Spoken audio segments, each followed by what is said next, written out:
Hello student, स्वागत है आपका मैथ के सॉल्यूशन में। आज हम लोग क्लास 10th के पहले चैप्टर की दूसरी एक्सरसाइज को सॉल्व करेंगे। हमने इसके 2 क्वेश्चन पहले ही सॉल्व कर लिए हैं। आज हम लोग इसका तीसरा क्वेश्चन सॉल्व करेंगे। बाकी चौथा पांचवा क्वेश्चन भी हम लोग इसी वीडियो में सॉल्व करेंगे। तो देखिए ये क्वेश्चन तीसरा कैसा है। इस तीसरे क्वेश्चन में हमसे बोला गया है, ये यहाँ पर 3-3 नंबर के ट्रिपलेट दिए गए हैं। इसमें कुल 3 क्वेश्चन हैं और हर एक क्वेश्चन में जितने नंबर दिए गए हैं उन सभी नंबर के हमें एचसीएफ और एलसीएम फाइंड करना है, लेकिन प्राइम फैक्टराइजेशन के मेथड से। ओके, प्राइम फैक्टर करते हुए हमको इसका एलसीएम और एचसीएफ फाइंड करना है। तो पहले क्वेश्चन को हम लोग सॉल्व करते हैं। ये पहला क्वेश्चन है। अगर हम इसको सॉल्व करेंगे तो यहाँ पर देखेंगे जितने भी नंबर दिए गए हैं उन सभी नंबर के हम लोग यहाँ पर प्राइम फैक्टर पहले निकाल लेते हैं। तो देखते हैं क्या आता है। 12 का प्राइम फैक्टर करेंगे। 12 का प्राइम फैक्टर होगा 2 से काटेंगे तो 6 बार में, और फिर 2 से काटेंगे 3 बार में, फिर 3 से काटेंगे तो ये 1 बार में। प्राइम फैक्टर कैसे करते हैं हम लोग पिछले वीडियो में डिस्कस किए भी थे, तो आप यहाँ पर देख लीजिएगा। 15 का अगर हम प्राइम फैक्टर करेंगे तो 15 2 से कटेगा नहीं, 3 से काटेंगे। 3 5 या 15, फिर 5 से काटेंगे तो 1 बार में। तो 15 का भी प्राइम फैक्टर 3 और 5 आ गया। 21 का प्राइम फैक्टर क्या होगा। 21 से अगर हम इसको प्राइम फैक्टर करेंगे तो 3 7 या 21, फिर 7 से करेंगे 1 बार में। यानी जितने भी नंबर दिए जाएंगे, ये दोनों छोटे नंबर थे तो हम लोग इसको ऑब्वियसली वैसे भी बता सकते थे, लेकिन बड़े नंबर रहेंगे तो हम उसके प्राइम फैक्टर पहले निकालेंगे, उसके बाद हम लोग इसको सॉल्व करेंगे। तो यहाँ पर लिखेंगे सिंस 12 इक्वल टू 12 के प्राइम फैक्टर क्या क्या आए थे, 2 मल्टीपल 3। उनके प्राइम फैक्टर को हम लोग यहाँ प्रोडक्ट फॉर्म में पहले लिख लेंगे। तो 2 मल्टीपल 3, ये 12 के प्राइम फैक्टर। फिर 15 है, 15 इक्वल टू 15 के प्राइम फैक्टर कितने हैं, 3 और 5। तो मल्टीपल फॉर्म में लिख देंगे 3 मल्टीपल 5। तीसरा हमारा नंबर है 21। 21 के प्राइम फैक्टर क्या है, 3 और 7। तो यहाँ पर 21 को लिख देंगे 3 मल्टीपल 7। तो अब हमको निकालना है इनका एचसीएफ और एलसीएफ। तो यहाँ पर लिखेंगे सिंस एचसीएफ इक्वल टू, तो स्टूडेंट्स एचसीएफ निकालना बहुत ईजी होता है। जितने भी नंबर दिए जाएँ, चाहे 5 हों चाहे 10 हों, हमें क्या करना, उन सभी नंबरों का प्राइम फैक्टर निकालना और कॉमन फैक्टर को हमको यहाँ पर लिखना है। तो वही हमारा क्या होता है, एचसीएफ होता है। तो हम देख रहे हैं कि इस पूरे तीनों नंबर में कॉमन फैक्टर 2 इसमें है, लेकिन इन दोनों में 2 नहीं है। और 3 की बात करते हैं, 3 है 3 है 3 है। तो आप देख रहे हैं 3 तीनों में कॉमन है, तो उस 3 को हम एक बार यहाँ पर लिखेंगे। जितनी बार भी कॉमन होगा आप उतनी बार लिखेंगे, लेकिन अगर एक बार कॉमन है तो एक बार लिखेंगे। 2 बार कॉमन रहता तो 2 बार लिखते। तो यहाँ पर 3 एक बार कॉमन है तो एक बार लिखेंगे। और कोई नंबर आप कॉमन नहीं दिख रहा है। यहाँ पर 5 है तो 5 किसी में नहीं है, 7 है तो 7 किसी में नहीं है। तो इसका मतलब इन तीनों नंबर की जो एचसीएफ आया है वो 3 आया है। अब एलसीएम की बात कर लेते हैं। एलसीएम, तो एलसीएम निकालना भी बहुत ही ईजी होता है। आपको करना क्या रहता है, जितने भी प्राइम फैक्टर हैं उसमें maximum number of prime factor आपको लिखना रहता है। जितने भी, जैसे 2 है, 2 तो यहाँ पर इन दोनों में तो आया ही नहीं है, इसमें आया, लेकिन मैक्सिमम कितनी बार आया, 2 बार। तो दोनों बार आपको ले लेना है, 2 मल्टीपल 2। अब हम 3 को देखेंगे। 3 इसमें 1 बार आया है, इसमें भी 1 बार आया, इसमें भी 1 बार आया। तो 1 बार आया तो आप 1 बार ही लिखेंगे। अगर दो नंबर में 1 बार मान लीजिए आया और एक नंबर में 2 बार आया है, तो आपको 2 बार लेना है। Maximum number of prime factor आपको लेना है। तो यहाँ पर तीनों में कॉमन था तो 1 बार एक बार ले लेंगे यहाँ पर। तो यहाँ पर आ जाएगा 3 मल्टीपल 5 भी एक बार आया है और 7 भी एक बार आया है। जितने भी पॉसिबल फैक्टर होंगे सब के सब लिए जाएंगे। तो सबका मल्टीप्लाई करा देंगे तो ये जो नंबर आएगा वही होगा इन तीनों नंबरों का क्या, एलसीएम। तो 2 मल्टीपल 2 4, 4 3 या 12, 12 5 या 60, 67 या 420 हो जाएगा। तो आप यहाँ पर देख रहे हैं जो भी तीनों नंबर हमें दिए गए थे उन तीनों नंबरों का जो एलसीएम है वो यहाँ पर 420 आया। तो यहाँ पर आपको दोनों को फाइंड ही करना था, तो यहाँ पर इस तरीके से भी शो करा सकते हैं। Therefore HCF of 12, 15 and 21 equal to कितना आया था, 3। And LCM of 12, 15 and 21 equal to 420। तो यहाँ पर हमने इन तीनों नंबर की एचसीएफ और एलसीएम फाइंड कर लिए हैं। अब इसका सेकंड क्वेश्चन देखते हैं। इसका सेकंड क्वेश्चन क्या है, 17, 23 और 29। तो आप यहाँ सिंपली देख सकते हैं ये तीनों नंबर जो दिख रहे हैं वो तीनों नंबर प्राइम नंबर। 17 भी एक प्राइम नंबर है, 23 भी एक प्राइम नंबर है, 29 भी एक प्राइम नंबर है। जब ये तीनों प्राइम नंबर हैं तो अगर प्राइम नंबर की एचसीएफ की बात की जाए तो दो प्राइम नंबर की एचसीएफ हमेशा 1 आता है। तो अगर ये तीनों नंबर प्राइम नंबर है तो इनका एचसीएफ क्या आएगा, ओनली 1 आएगा। और एलसीएम क्या होता है, तीनों का ईजिली केवल मल्टीप्लाई कर देंगे तो एलसीएम आ जाता है। तो सेकेंड क्वेश्चन को हम ऐसे सॉल्व करेंगे, सिंस 17 इक्वल टू 17 का प्राइम फैक्टर करेंगे तो कोई प्राइम फैक्टर आएगा तो केवल 17 आएगा, इसके कोई और प्राइम फैक्टर नहीं आएंगे। 17 का प्राइम फैक्टर 17 आएगा, 23 का प्राइम फैक्टर ओनली 23 आएगा, 29 का प्राइम फैक्टर 29 आएगा। हम यहाँ पर जब प्राइम फैक्टर निकालेंगे 17 का तो 17 को कोई और नंबर इसको डिवाइड कर ही नहीं पाएगा, ओनली 17 डिवाइड करेगा 1 बार में। तो यहाँ पर 17 का प्राइम फैक्टर 17। इसी टाइप से 23 का अगर हम प्राइम फैक्टर निकालेंगे तो इसको भी कोई भी अदर प्राइम नंबर इसको डिवाइड नहीं कर पाएगा, ओनली 23 से ही ये कट सकता है 1 बार में। तो 23 का प्राइम फैक्टर 23, ओके। तो इसी टाइप से इसका भी प्राइम फैक्टर निकालेंगे तो 29 आएगा। इसका मतलब इनके प्राइम फैक्टर और कोई नहीं होता, स्वयं यही होंगे। तो अगर हम इसकी एचसीएफ की बात करें तो थियरी के अकॉर्डिंग हम देखते हैं कि एचसीएफ क्या होता है कि कॉमन फैक्टर को लिखा जाता है। तो यहाँ पर इन तीनों में कॉमन कोई है ही नहीं, तो इसलिए हम लोग एचसीएफ को हमेशा क्या लेते हैं, 1 आते हैं, क्योंकि 1 तो फैक्टर में ऑलरेडी होता ही है सबके, तो इसको लिखा नहीं जाता अगर हम प्राइम फैक्टर की बात करते हैं तो। लेकिन अगर तीनों नंबर प्राइम नंबर हैं तो उनका एचसीएफ क्या माना जाएगा, 1 माना जाएगा। एंड एलसीएम अगर कैलकुलेट करेंगे तो अगर ये तीनों प्राइम नंबर है तो इनका प्रोडक्ट ही क्या होता है, एलसीएम होता है। तो तीनों का प्रोडक्ट करा देंगे, 17 मल्टीपल 23 मल्टीपल 29, इनका प्रोडक्ट क्या होगा, प्रोडक्ट कराएंगे यहाँ पर। सबसे पहले 23 का 17 में मल्टीप्लाई कराएंगे, 7 3 जा 21, 1 7 2 जा यहाँ पर हो जाएगा। वैसे हम 17 का डायरेक्ट भी मल्टीप्लाई कर सकते हैं, 17 3 जा 51, 1 17 2 जा हो जाएगा 34, 34 और 5 कितना हो जाएगा 39, 391। तो इन दोनों का मल्टीप्लिकेशन कितना आ गया, 391 मल्टीपल 29 यहाँ पर है। अब हम लोग इन दोनों नंबर का मल्टीप्लाई कराएंगे, तो 391 में मल्टीप्लाई कराएंगे 29 का, तो यहाँ पर हमें कैसा नंबर मिलेगा देखते हैं। 9 से मल्टीप्लाई कराते हैं, 9 1 जा 9, 9 9 जा 81, 8 कैरी हो जाएगा, 1 यहाँ पर लिखेंगे। 9 3 जा 27, 27 और 8 कितना होगा 35। अब 2 से मल्टीप्लाई कराते हैं, 2 1 जा 2, 2 9 जा 18, 1 कैरी, 2 3 जा 6 6 7, तो ये हो जाएगा 9, ऐड कर देंगे 3 5 8 13 3 7 3 10 और यहाँ पर हो जाएगा 11। तो यहाँ पर इसका एलसीएम जो आ गया 11 3 3 9।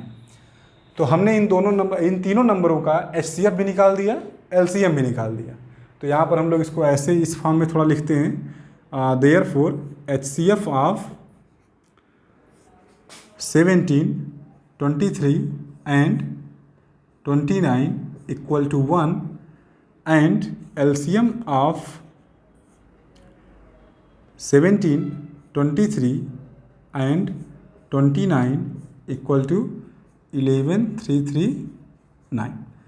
तो यहाँ पर HCF भी निकाल लिया हमने, LCM भी निकाल लिया। अब हम लोग इस तीसरे क्वेश्चन को देखते हैं। तीसरे क्वेश्चन को हम लगाएंगे। सबसे पहले हम लोग इस क्वेश्चन में 8 9 25 ये जो तीनों नंबर दिए गए हैं, इन तीनों नंबर के सबसे पहले हम प्राइम फैक्टर निकालेंगे।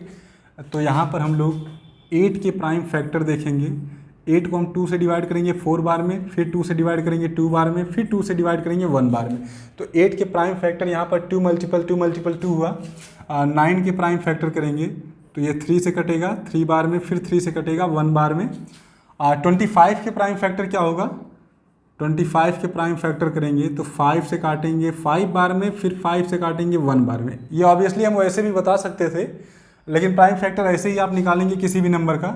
तो यहाँ पर इनके प्राइम फैक्टर के प्रोडक्ट के फॉर्म में जब हमें लिखना होगा तो 8 को हम कैसे लिखेंगे, 2 मल्टीपल 2, 9 को हम लिख सकते हैं 3 मल्टीपल 3, इसके प्राइम फैक्टर के प्रोडक्ट के फॉर्म में। 25 को हम लिखेंगे 5 मल्टीपल 5। अब यहाँ पर हमें एचसीएफ तीनों का निकालना था, तो एचसीएफ इक्वल टू, एचसीएफ हम कैसे निकालते हैं, एचसीएफ हम लोग क्या करते हैं कि जो तीनों नंबर में जो भी प्राइम फैक्टर कॉमन होगा वही हमारा एचसीएफ होता है। तो यहाँ पर 2 है, यहाँ पर 3 है, यहाँ पर 5 है, कोई कॉमन तीनों में दिख ही नहीं रहा है। तो यहाँ पर एचसीएफ, जब कॉमन कोई नहीं होता है तो हम लोग एचसीएफ को 1 मानते हैं। अब एलसीएम निकालेंगे इसका, तो एलसीएम तो आप जानते हैं मैक्सिमम नंबर आप प्राइम फैक्टर को लेते रहते हैं आप और उनका मल्टीप्लाई करते हैं तो एलसीएम निकल जाता है। तो यहाँ पर 2 कितनी बार आया है, 3 बार, तो 2 मल्टीपल 2 मल्टीपल 2 जितनी बार आया सब लेना पड़ेगा यहाँ पर। 3 कितनी बार आया है, 2 बार, 3 मल्टीपल 3। 5 कितनी बार आया है, 2 बार, 5 मल्टीपल 5। तो जितने भी प्राइम फैक्टर रहेंगे सबको लेकर के आपको मल्टीप्लाई कराना रहता है एलसीएम में। तो यहाँ पर 8, 2 2 जा 4, 2 जा 8, 3 जा 24, 24 3 जा 72, 72 का मल्टीप्लाई कराएंगे तो यहाँ पर 72 पहले मैं नोट कर ले रहा हूँ, और 5 कराएंगे तो 25। अब इसका मल्टीप्लाई कराना है तो 25 का 2 में मल्टीप्लाई कराएंगे 50, और 5 हो जाएगा यहाँ पर कैरी। 25 से 175, 175 और 5 कितना हो जाएगा 180। तो यहाँ पर आप देख रहे हैं कि एलसीएम इसका आ गया 1800। तो यहाँ पर इन तीनों नंबर के एचसीएफ और एलसीएम यहाँ पर निकाले गए। तो इसको अगर उस फॉर्म में लिखना होगा तो आप जैसे शो कराते हैं हम लोग HCF and LCM of A comma B, तो आप उस टाइप से भी इसको शो करा सकते हैं। तो यहाँ पर ऑब्वियसली केवल निकालना था एचसीएफ और एलसीएम, जो कि हमने निकाल दिया है। अब हम लोग इस एक्सरसाइज के चौथे क्वेश्चन को देखेंगे। चौथा क्वेश्चन जो थोड़ा एक फार्मूले पर बेस्ड क्वेश्चन है। इसका चौथा क्वेश्चन है, एचसीएफ दिया गया है 2 नंबरों का। 2 नंबरों कौन कौन से हैं, 306 और यहाँ पर 657। इन दोनों नंबरों का एचसीएफ यहाँ पर आपको दिया गया 9 है। तो इन्हीं दोनों नंबरों का एलसीएम आपसे पूछा गया। ओके, तो ये बहुत ही ईजी सा एक क्वेश्चन है। अगर हम इसके सॉल्यूशन की बात करें तो इसका सॉल्यूशन उस फार्मूले पर बेस्ड है जो फार्मूला हम लोग पढ़ते हैं। एचसीएफ एंड एलसीएम का जो मल्टीपल होता है वो इक्वल होता है product of 2 number, product of 2 number. ये फार्मूला हम लोग पिछले क्वेश्चन में भी डिस्कस किए थे। तो आप देख रहे हैं यहाँ पर जो आपके पास दोनों नंबर हैं 306 एंड 657, यहाँ पर इन दोनों का एचसीएफ दिया गया 9, एलसीएम इन दोनों का फाइंड करना है। यानी हमारे पास 3 वैल्यू हैं, दोनों नंबर हैं और उन दोनों नंबर के एचसीएफ हैं, बस उनकी एलसीएम फाइंड करना है। तो हम इस फार्मूले से उसको फाइंड कर सकते हैं। दोनों नंबरों का एचसीएफ कितना दिया गया था 9, तो यहाँ पर हम 9 पुट करेंगे मल्टीपल। एलसीएम हमें नहीं पता है इसका, तो एलसीएम को हम लोग यहाँ पर नोट करेंगे। प्रोडक्ट ऑफ 2 नंबर, दोनों नंबर का प्रोडक्ट करना है। कौन कौन से दोनों नंबर हैं, ये दोनों नंबर। तो यहाँ पर 306 मल्टीपल 657, हम इन दोनों नंबर का मल्टीप्लाई कराएंगे। यही आपका फार्मूला है कि 2 नंबरों का एचसीएफ अगर आपको पता हो, एलसीएम अगर आपको पता हो, तो HCF multiple LCM equal to product of 2 number होता है। तो इस क्वेश्चन में एचसीएफ तो दे दिया गया है, दोनों नंबर भी दे दिए गए हैं, एलसीएम फाइंड करना है। तो आप इस फार्मूले से आप बड़े आसानी से उसको फाइंड कर सकते हैं। अब अगर एलसीएम यहाँ से फाइंड करना हो तो एलसीएम इक्वल टू हम क्या लिख सकते हैं, 306 मल्टीपल 657 अपॉन 9। 9 का मल्टीप्लाई हम ट्रांसफ़र करेंगे तो क्या हो जाएगा, डिवाइड हो जाएगा। तो 9 से आप इसको कट करेंगे, देखिए कोई नंबर जरूर कट जाएगा। तो ये 9 से शायद कट जाएगा, देखते हैं। सबसे पहले 3 से काटेंगे, 3 3 जा 9, 3 से काटेंगे, 3 1 जा 3, 0 3 2 जा 6।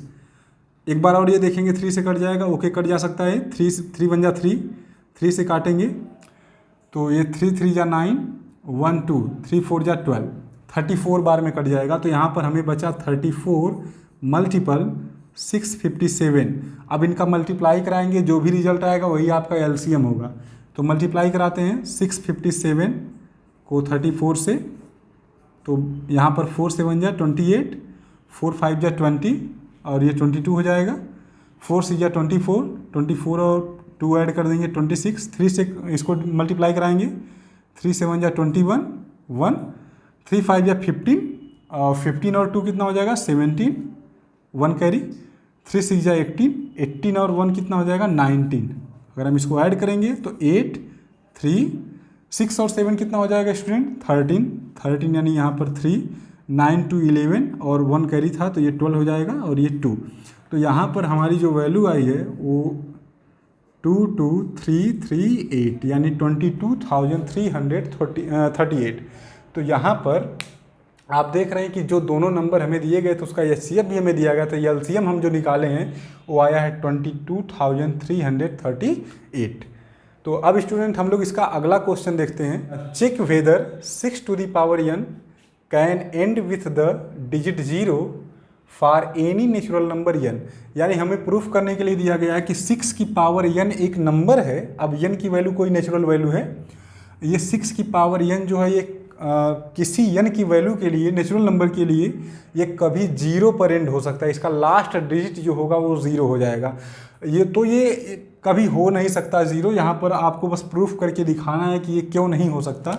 थोड़ा सा हम लोग इसको अगर नंबर से प्रूफ करना चाहें तो 6 टू द पावर n एक नंबर है, और यहाँ पर जो ये स्मॉल n है वो एक नेचुरल नंबर है। नेचुरल नंबर का मतलब 1 2 3 4 5 डॉट डॉट डॉट, ये काउंटिंग जो नंबर होते हैं उसे हम लोग नेचुरल नंबर कहते हैं। तो ये बोल रहा है कि किसी भी नेचुरल नंबर के लिए क्या ये 6 की पावर n जो है कभी 0 पर एंड हो सकता है क्या, इसके लास्ट में 0 आ सकता है क्या, लास्ट डिजिट। तो चेक करते हैं क्या ये आ सकता है। अगर हम n की वैल्यू 1 ले लें, एक नेचुरल नंबर ही लेना है, कोई भी ले सकते हैं। अगर हम n की वैल्यू 1 ले लें तो 6 की पावर 1 इक्वल टू 6 आएगा। अगर हम 2 ले लेते हैं तो 6 स्क्वायर इक्वल टू 36 आएगा, 6 की पावर 2 लेते हैं तो। अगर हम n की वैल्यू 3 ले लें तो ये 6 टू द पावर 3 हो जाएगा, और ये 6 मल्टीपल 6 मल्टीपल 6 3 बार मल्टीप्लाई कराएंगे तो 216 आएगा। ओके, इसी टाइप से भी हम आगे जा सकते हैं n की वैल्यू बढ़ाते हुए, 4 तक 5 तक 6 तक हम वैल्यू ले सकते हैं। तो यहाँ पर स्टूडेंट्स आपको समझना, आप देख सकते हैं कि हर एक नंबर जो भी है वो 6 पर ही जाकर ये एंड हो रहा है। 1 लिया तो मैंने तब भी 6 पर एंड हुआ, पावर 2 लिया तब भी 6 पर एंड हुआ, 3 लिया तब भी 6 पर एंड हुआ। और इसको हम पैटर्न को देखकर समझ सकते हैं कि ये नंबर हर बार 6 पर एंड होगा, कभी भी 0 पर एंड नहीं हो सकता। लेकिन हमें इसको प्रूफ करके बताना है कि ये हो सकता है कि नहीं हो सकता। अगर नहीं हो सकता तो क्यों नहीं हो सकता, रीज़न आपको देना पड़ेगा। ओके, तो हम इसको सॉल्व करते हैं।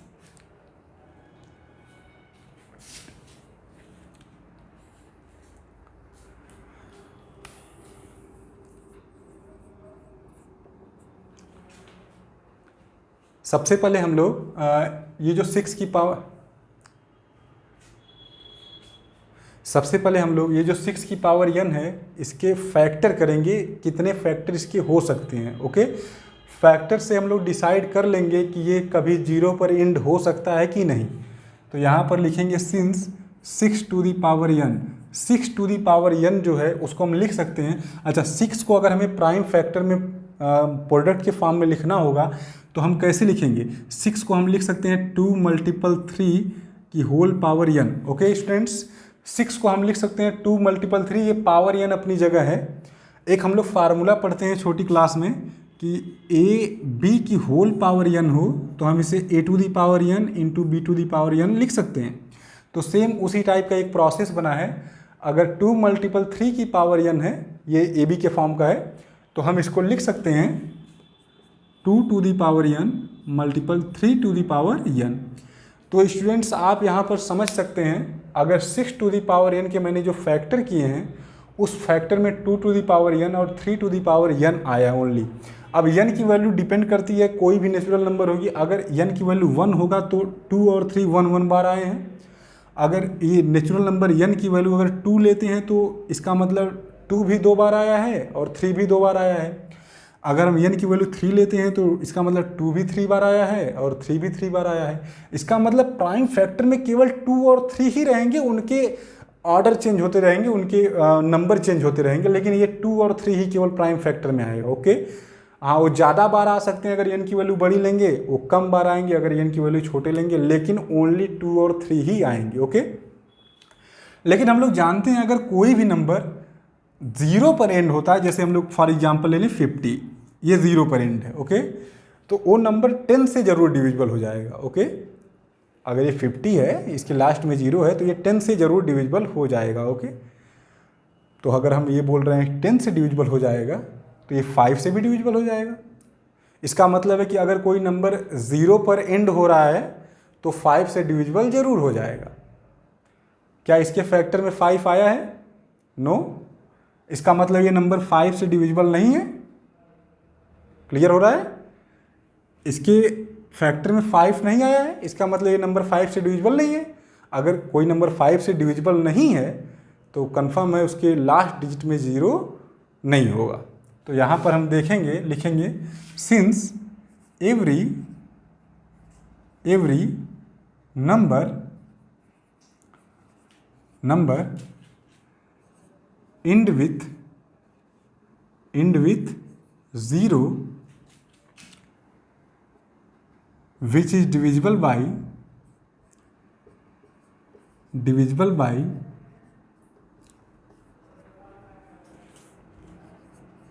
10, then also divisible by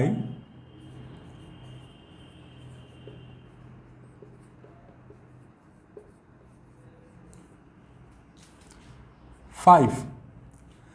यहाँ पर मैंने लिखा कि कोई भी नंबर है जो 0 पर एंड हो रहा है वो डिविजिबल होगा 10 से, देन आल्सो डिविजिबल होगा 5 से भी। अगर वो 10 से डिविजिबल है तो 5 से भी डिविजिबल होगा। But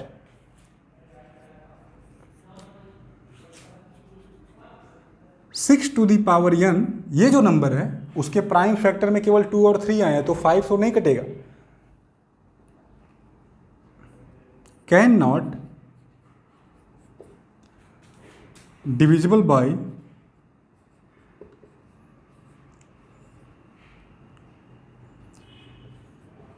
5, then also not divisible by